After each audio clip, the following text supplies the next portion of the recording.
Greetings, ladies and gentlemen. This is Meraj Kidwai. Thank you so very much for stopping by to this YouTube channel. Please subscribe, like, and share, and support this channel as well. To know more about me, please check out vertexthesolution.com. So, what I'm going to talk about before that, happy Janmashtami, everyone. I wanted to talk about how happy people attract more growth and success in their life.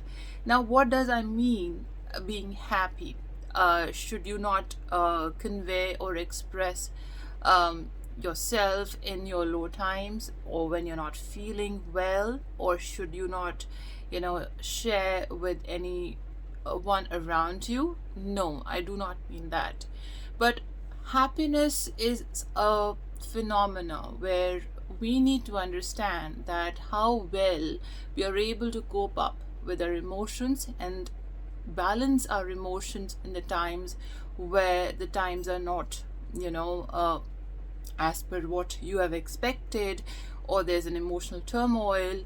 Suppose some kind of a life event happen around you, a loss of a loved one, or a loss of job, or a breakup, or a divorce, or not getting the desired outcome or a result as what you've expected.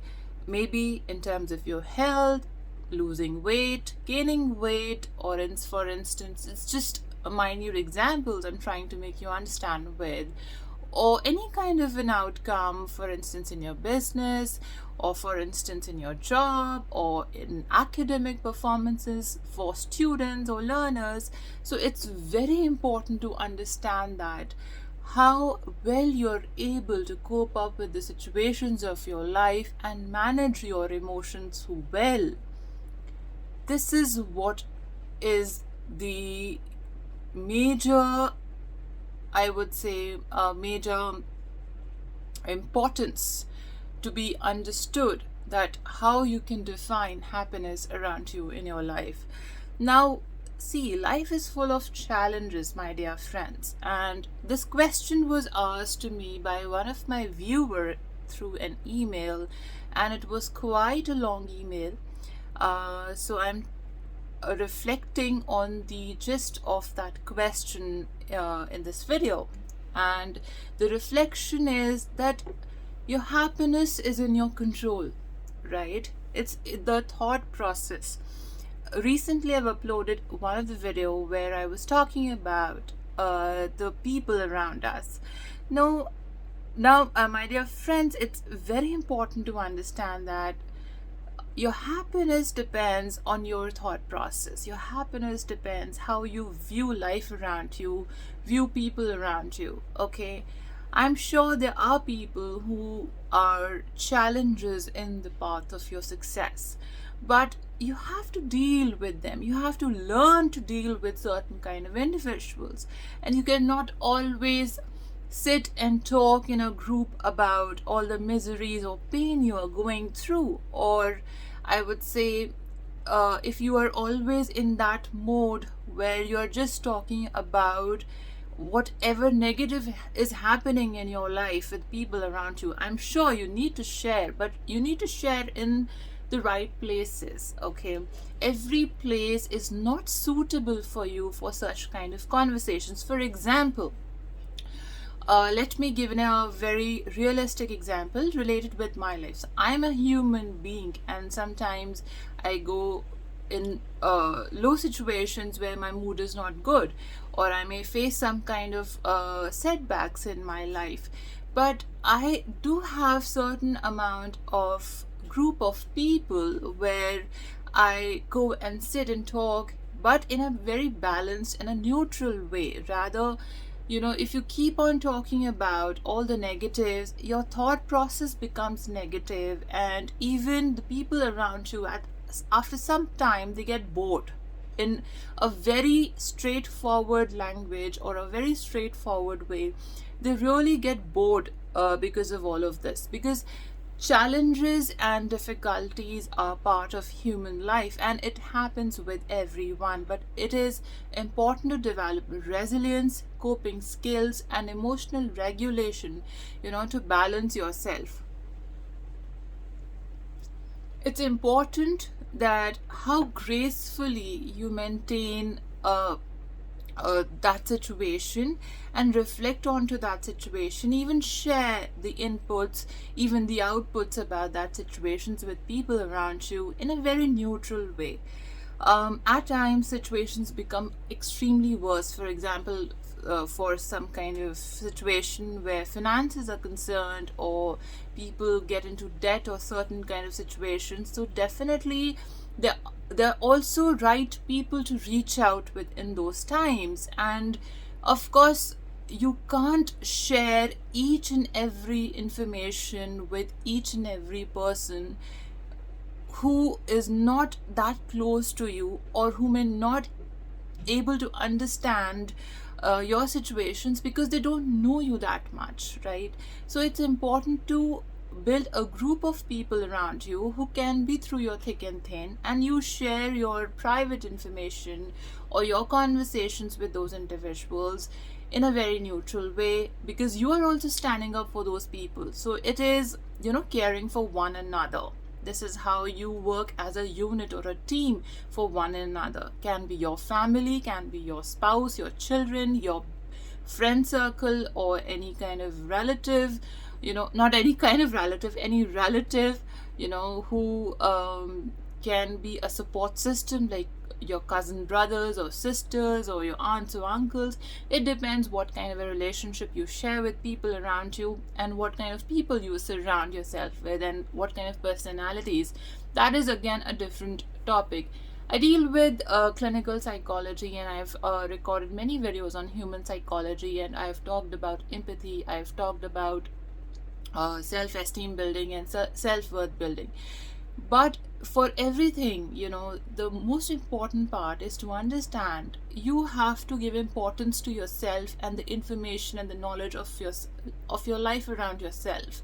So you have to learn to cope up with the situations, and that coping skills or resilience should also reflect in your communication skills. So how you behave with your own self, how much you respect your own private information or your private knowledge, and you're able to handle all of it, does reflect in your success or growth ratio. So people are also getting a perception or a or I would say, or an image of you that yes, this person is able to balance themselves in tough situations or tough times. Look at this person, they are so well grounded and humble despite of so many challenges around their life. They're still able to gracefully manage situations around their life. So you have to understand this, that how do you carry yourself, so it's all about the behavior, the challenges, the behavioral challenges for self as well. You need to reflect on these points, and this is what is all about happiness. Okay, happiness does not come from buying material goods. Happiness does not come from securing good marks or getting good grades, but it does come from understanding these minute techniques that can modify your behavior around the people, and understanding people and their circumstances and challenges of their life as well, and modifying yourself and getting adapted in that situation, or become adaptive to people and the situations of their life around. So that is how you're able to self-regulate yourself, build happiness, growth, and success around your life. Because ladies and gentlemen, and the very young children and students who are watching this video, it's important for you to understand that if you're not able to balance yourself in tough times or tough situations, that is inevitable. You will face in some or the other hour of your life, and you have to learn this, that how well you are able to cope up. So resilience, social skills, communication skills, behavioral challenges in certain times to manage your behavior, and this is how your behavior is reflected. It defines your personality, your thought process, and how you conduct yourself in public in tough situations. For example, okay, somebody at work, they try to provoke you, instigate you, and you remained calm and you put your argument across, but in a very calm and a peaceful manner. And you try to convince people with your argument in a very logical, reasonable, and acceptable manner. So, of course, your communication will be more powerful, and the way you have managed your anger, the way you have managed your emotions at that point of time of provocation or instigation, does help building relationships even with those who does not like you. And also how gracefully you have conducted yourself in that kind of a provocation or instigation does reflect your situations. And of course, I would not say that I am a perfect individual. There were situations in my life when I was pretty younger than now, and at those hours, definitely you do not have that much of maturity of thought when you're 16, 17 or 18-year-old. But definitely when you mature or grow or get more educated or more trained, or even if you have the opportunity to get trained by certain individuals, of course, around you, you are able to learn these etiquettes or social etiquettes, or I would say coping skills or self-regulation skills in yourself, that it's all right. No matter, if you are in a situation, in a tense situation, in a stressful situations, but you're able to manage your conversations and your expressions, your thoughts, it does define your personality and your future as a professional or in your personal life with the people around you. It's very important to learn. Thank you. I hope this video helps you somehow. For more, please get connected. Have a great day.